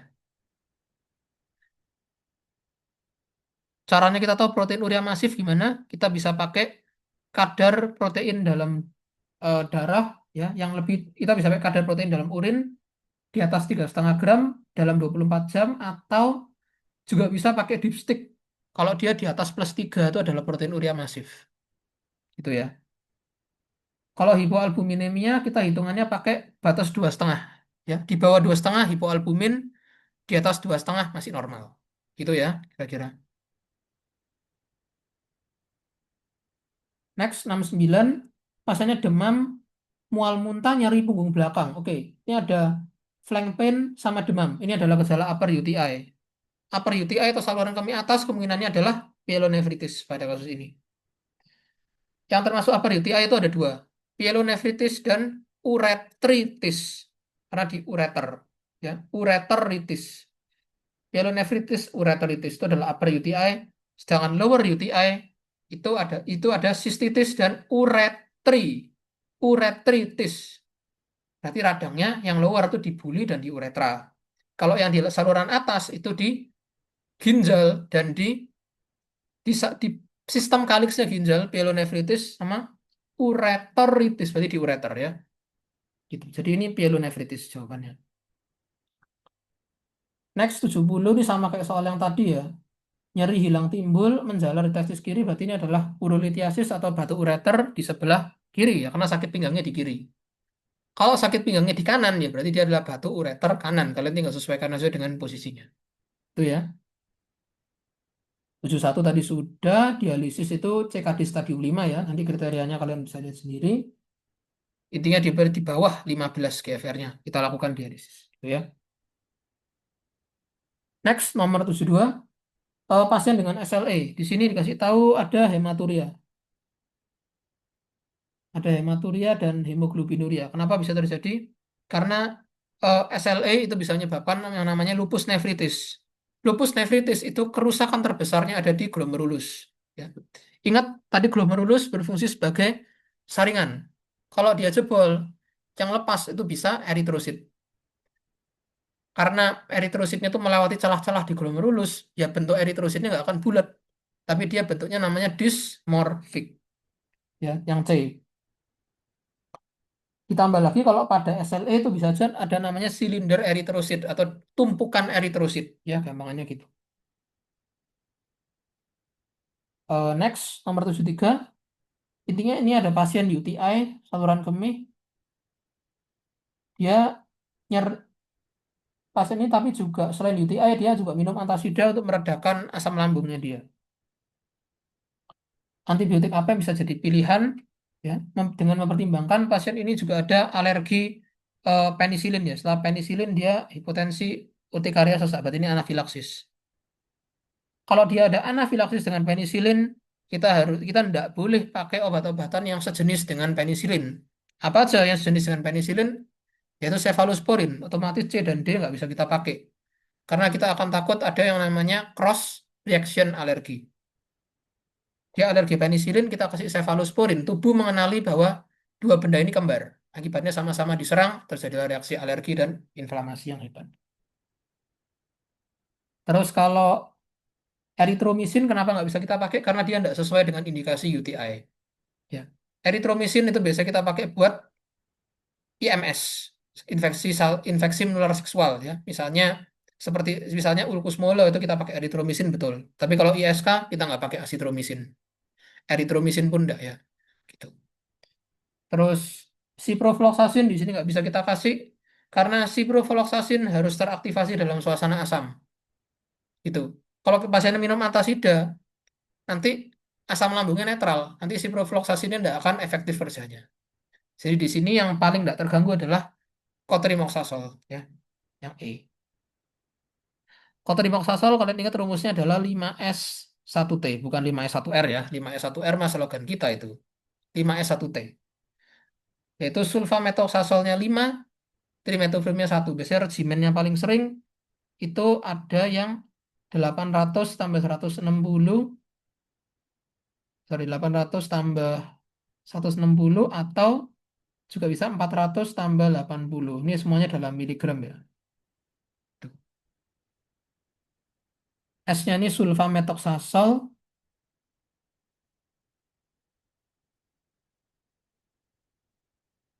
ditambah trimetofilm.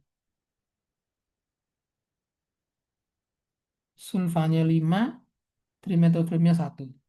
Jadi kalau kalian bandingkan cocok 800, 160 atau 400 sampai 80. Kayak gitu guys. Teks 74, eh farmako kombinasi obat mana yang mengganggu gangguan hemodinamik ginjalnya, yang bisa mengganggu hemodinamik ginjal. Di sini ada ACE inhibitor dan juga mefenamic acid. Kenapa dia bisa mengganggu? Lisinopril. Dan lisinopril ingat yang pril itu adalah ACE inhibitor.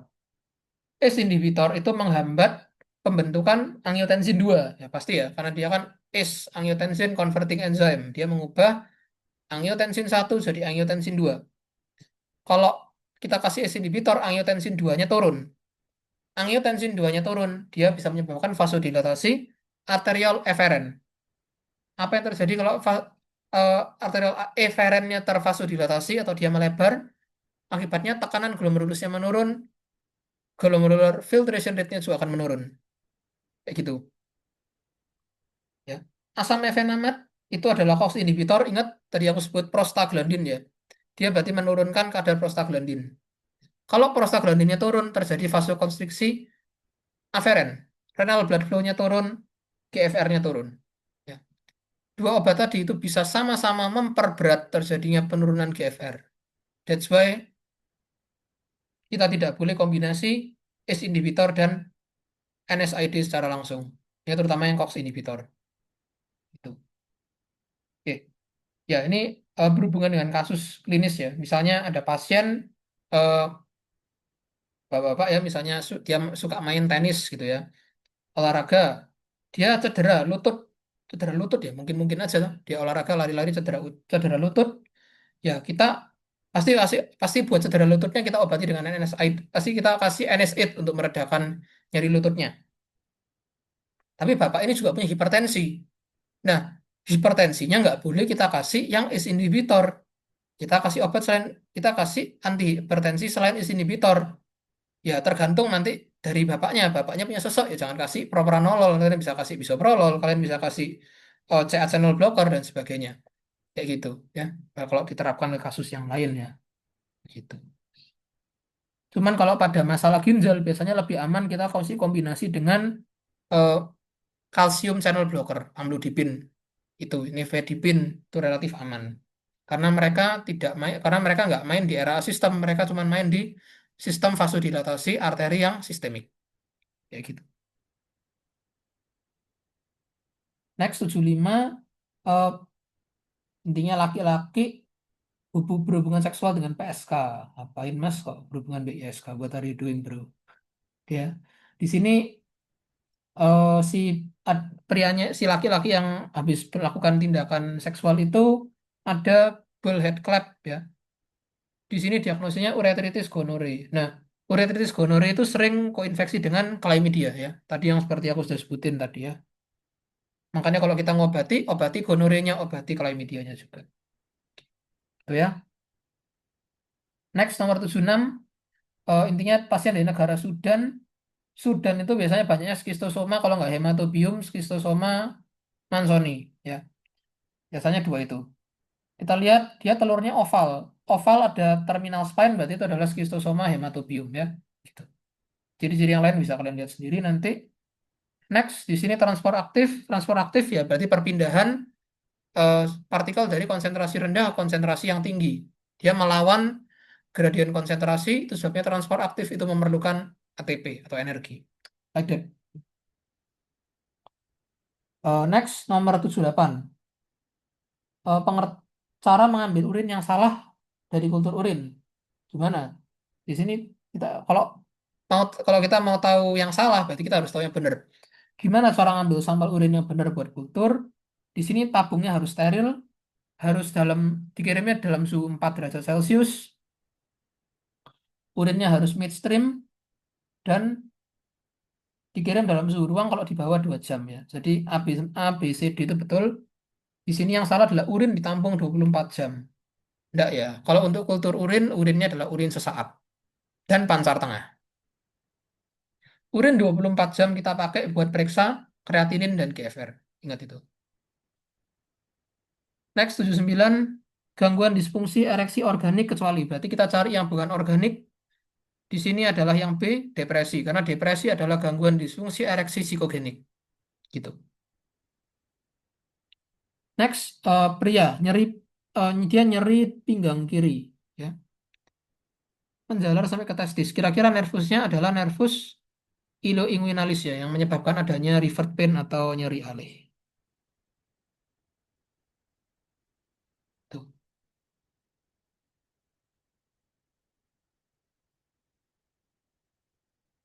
Next, 81 di tentang gonor gonore yang diseminata ya, atau gonore nyebar.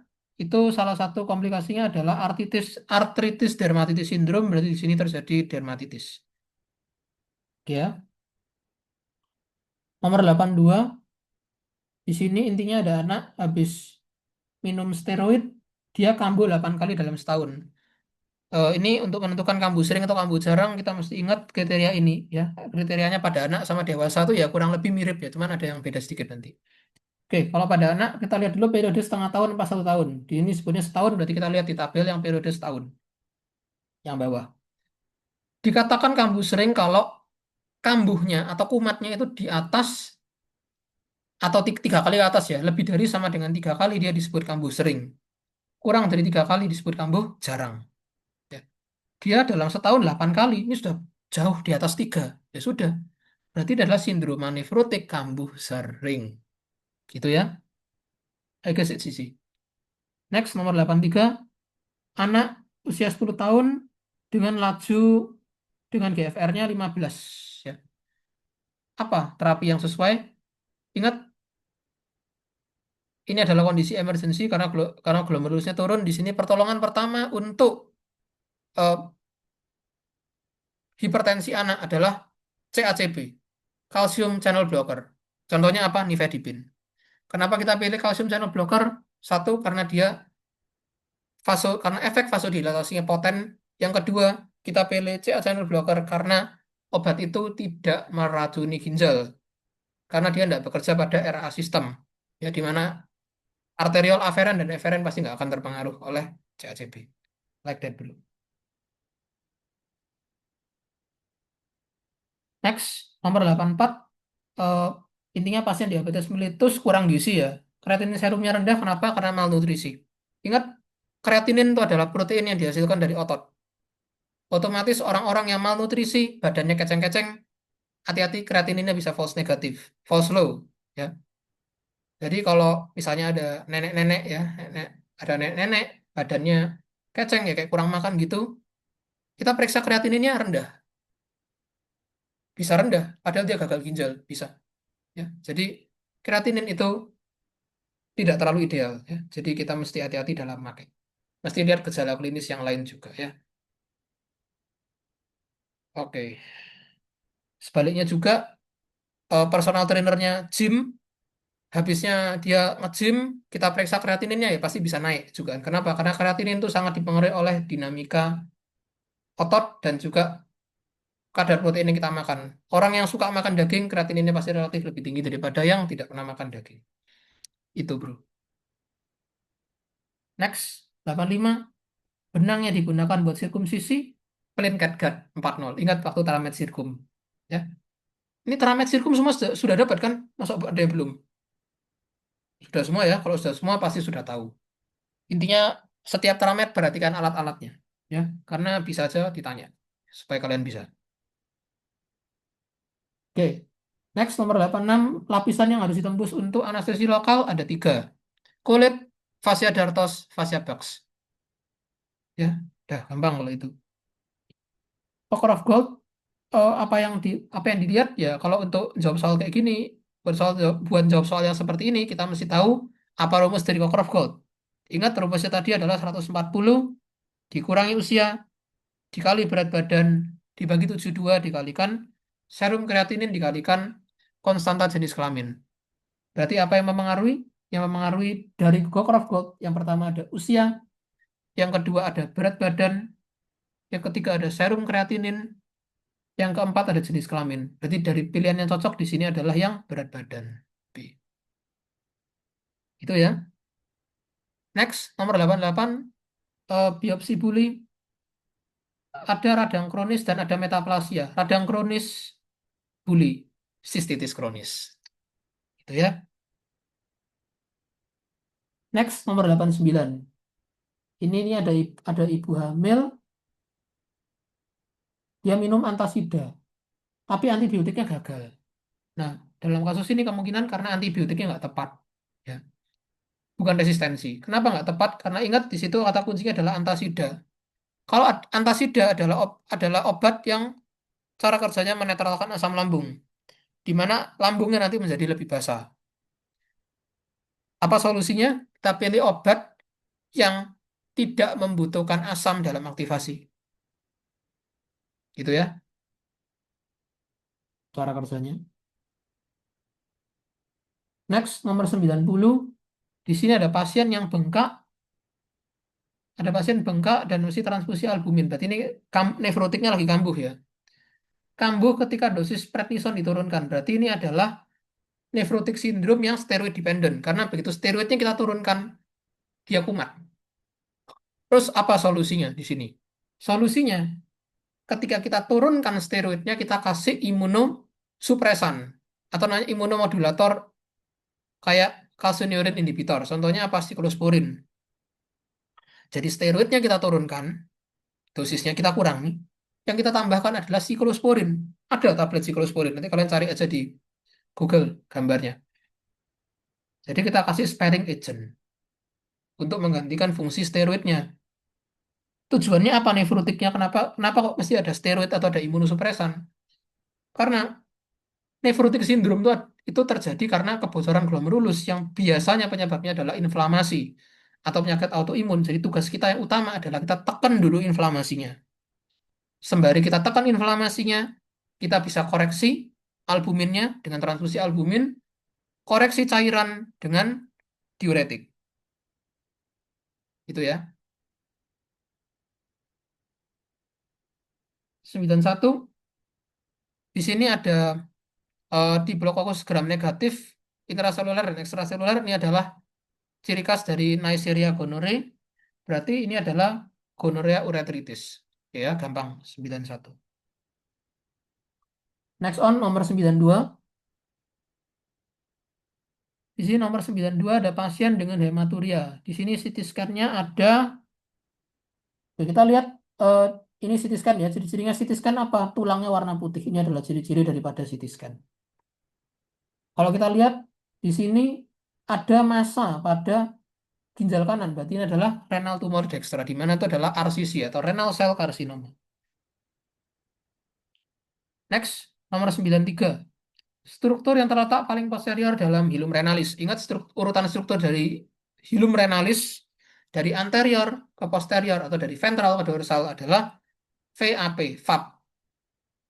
Ya, VAP itu apa? Bukan rokok, bukan tindakan itu ya. Tapi singkatannya adalah vena renalis, arteri renalis, dan pelvis renalis. Otomatis struktur yang paling posterior adalah pelvis renalis. Seandainya besok ditanya struktur yang paling anterior, kalian jawabnya vena renalis. Itu ya. Next, nomor 94. Intinya di sini ada pasien kencing putus-putus, dilakukan colok dubur ya. Prostatnya membesar, ada nyeri tekan, ada bakteri uri. Ini adalah prostatitis. Bagaimana cara kita membedakan prostatitis dan BPH? Sebenarnya ada clue yang paling khas di sini. Kalau pasien itu benign prostat hyperplasia, tidak mungkin ada bakteri urea pada urinnya. Kalau ada bakteri urea pada urin, itu pasti ada peradangan. Ditambah lagi ada demam, berarti ada infeksi kalau demam. Itu ya, jadi cirinya. Next, gonore. Ini soal tentang gonore lagi ditanya apa terapinya. Terapi gonore sudah aku tulisin di sini ya. Di sini ada obat oralnya. Jadi obat oralnya adalah Cefixim 1 kali 400 miligram. Ini PO ya, ini per oral. Kalau yang intramuskulernya kita bisa kasih ceftriaxone. Ceftriaxone 1 kali 250 miligram. Terus regimen penyertanya doxycycline 2 kali 100 miligram dalam 7 hari. Ataupun azitromisin 1 kali 1 gram atau 1 kali 1000 miligram. Di sini yang D ya. Cefiximnya 400 cocok. Dosis tunggal oke. Doxycycline-nya 2 kali 100 dalam 7 hari. Sip. CD yang paling tepat ya. Next, nomor 96. Acute kidney injury. Apa ciri-cirinya acute kidney injury? Ada dua marker yang kita lihat. Yang pertama serum kreatinin, yang kedua urine output. Tanda-tanda pasien mengalami acute kidney injury adalah peningkatan serum kreatinin dan penurunan volume urin. Serum kreatinin minimal naik 1,5. 1,5 ke atas itu berarti dia AKI. Ya. Disertai dengan oliguria ataupun anuria. Oliguria kriterianya kayak gimana? Urinnya kurang dari 0,5 mili per kilogram berat badan per jam dalam lebih dari 6 jam. Jadi di sini yang D. Ya, jumlah kencing yang menurun mendadak. 97. Pasien gagal jantung. Gagal jantung ini berarti adalah injuri yang prerenal karena dia menurunkan renal blood flow-nya, akibatnya terjadi hipoperfusi renal. Oke ya, jadi yang D. Acute kidney injury tipe prerenal. Next, nomor 98, pernyataan yang salah ya. Kita cek satu-satu, ciprofloxacin, hati-hati pada pasien gangguan hati, betul. Ingat ciprofloxacin adalah kelompok obat golongan fluoroquinolon. Fluoroquinolon itu obatnya adalah obat yang hepatonefrotoksik. Hepatonefrotoksik, dia meracuni hepar dan meracuni ginjal. Itu ya. Makanya harus dihindari. Makanya harus hati-hati pada pasien yang ada gangguan liver. Terus yang B harus diperhatikan keadaan klinis dan ada insufiensi ginjal ya betul. Kalau fungsi ginjalnya jelek, jangan kita kasih obat yang aneh-aneh. Jadi B itu betul. Yang C, kalau pasien menyusui eritromisin, penisilin, cefalosporin dihindari. Nah ini yang salah. Justru pada pasien yang menyusui eritromisin, penisilin, dan cefalosporin adalah antibiotik yang aman. Karena dia tidak membahayakan janin, tidak membahayakan ibunya juga. D sama E, tetrasiklin dan aminoglycoside itu harus dihindari karena itu teratogenik. Tetrasiklin menyebabkan tooth discoloration, gigi bayinya jadi hitam. Aminoglycoside menyebabkan bayinya jadi budak karena dia ototoksik. baik kepada ibu maupun kepada janinnya. E.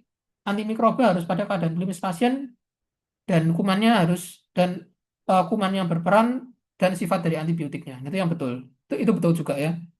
Jadi kita milih antibiotik ya harus disesuaikan sama indikasi pasien. Pasiennya sakitnya kayak gimana dan pasiennya ada kontraindikasi nggak antibiotik. Kita kan ngasih antibiotik mesti lihat dia meracuni ginjal dan efek-efek samping lainnya harus sesuai dengan kondisi pada pasiennya. Begitu kondisinya nggak sesuai ya nggak boleh kita kasih. Gitu. Next, eh, angiotensin 2 karakteristiknya di sini yang paling mungkin ya bekerja di tubulus proksimal, segmen tebal ansa Henle, tubulus distal atau tubulus distal dan tubulus colligentes. Kenapa aku jawab ini ya? Sebenarnya aku eliminasi dari pilihan yang lain aja sih. Karena peran dari angiotensin 2 itu seharusnya meningkatkan sekresi H+ plus dan juga K+, plus dan meningkatkan reabsorpsi dari natrium dan air sehingga urinnya pun harusnya bakal turun karena airnya diretensi. Itu ya. Terakhir nomor 100 ya. Aduh, akhirnya tidak terasa sampai nomor ke 100 ya. Suara saya sudah hampir habis, kawan-kawan. Oke, saraf yang diblok saat anestesi sirkumsisi adalah nervus dorsalis penis. Dia ada di bawah fascia buccal ya. Kalian ingat struktur Navan, nervusnya ada di kedua ujung lateralnya. Makanya ketika kalian sirkumsisi, kalau pakai teknik nerve block, kalian ngebloknya di jam 11 dan jam 1. Karena itu adalah dua tempat dari nervusnya. Gitu. Oke, akhir kata semoga sukses buat besok UAB 2-nya. Oke, mungkin sampai sini ada yang mau ditanyakan mumpung aku ada di sini. Ejo, aku mau tanya dong. Ya, kenapa? Kemarin tuh di IUB ada soal kayak gini. Coba aku kirim ya di chat. Oke,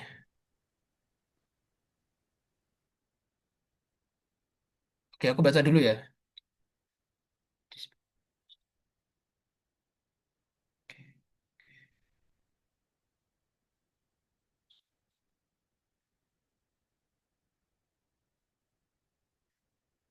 Oke, di sini intinya pasiennya umur 26 ya, 26 dengan 26 ada nyeri kemis selama 2 minggu, tapi dia demam, nggak ada nggak ada flank pain ya intinya gitu, nggak ada costovertebral angle. Tapi di sini ada kata kuncinya, suprapubic tenderness is present, berarti ada nyeri suprapubik. Kalau pasiennya ada nyeri suprapubik ini adalah sistitis kemungkinan karena organ yang proyeksinya di suprapubik ya cuman buli. Kalau ada nyeri di daerah suprapubik ya kira-kira bulinya yang bermasalah. Jadi untuk soal ini jawabannya lebih ke sistitis ya. Karena Oke, ada itu oke. Thank you, Ejo. suprapubic tenderness. Oke.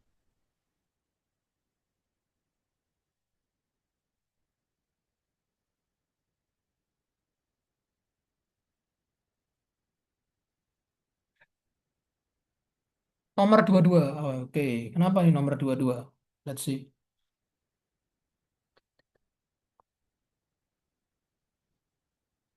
Oh, ini nomor 22. Oke. Kalau nggak salah, kemarin nomor 22 itu disebutkan pasiennya itu juga ada odema, odema atau protein uri. Nah, awalnya aku tuh ngira pasien itu karena dia ada edema dan protein uri, dia ada masalah dengan glomerulusnya gitu loh. Tapi setelah kita cek, ternyata pasien ini berhubungan dengan kontras ya. Kalau kontras radiologi, akhirnya jawabannya lebih ke tubular nekrosis akut itu daripada glomerulonefritis semata gitu ya kalau aku mikirnya. Gitu. Sebenarnya tinggal menyesuaikan ke soalnya aja sih nanti kayak gimana. Aku jujur nggak ingat sih pilihannya gimana. Tapi kalau saya ingat kalian gimana? Nomor 22 tuh ada pilihan akut tubular nekrosis tuh ada nggak kira-kira? Dulu aku jujur agak lupa. Kok ingatku nggak ada ya? Seingatku itu ada itu yang immunosuppressant bla bla bla. Kalau kalau akut tubular necrosis kayaknya nggak ada sih, Jo. Oh, nggak ada ya PE. Oke, berarti kalau misalnya nggak ada aku tubular nekrosis, kalau pas dengan mempertimbangkan pasien itu ada edema ya berarti kita pilih yang glomerulonefritis. Kayak gitu sih. Kalau dari analisisku itu kira-kira. Oke. Ada lagi, guys?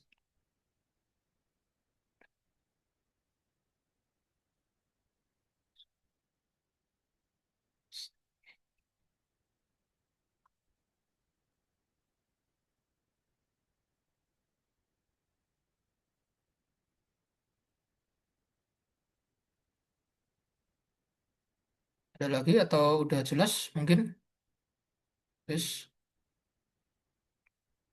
Aman sih, Jo. Oke. Yang lain mungkin ada yang masih galau gitu mungkin boleh. Enggak apa-apa, monggo jangan sungkan-sungkan, guys.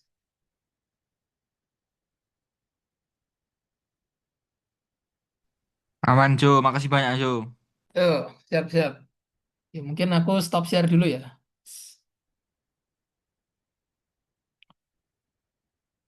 Ya, kalau memang sudah nggak ada yang ditanyakan, mungkin bisa aku akhiri dulu. Mungkin kalian mau istirahat, mau review-review lagi.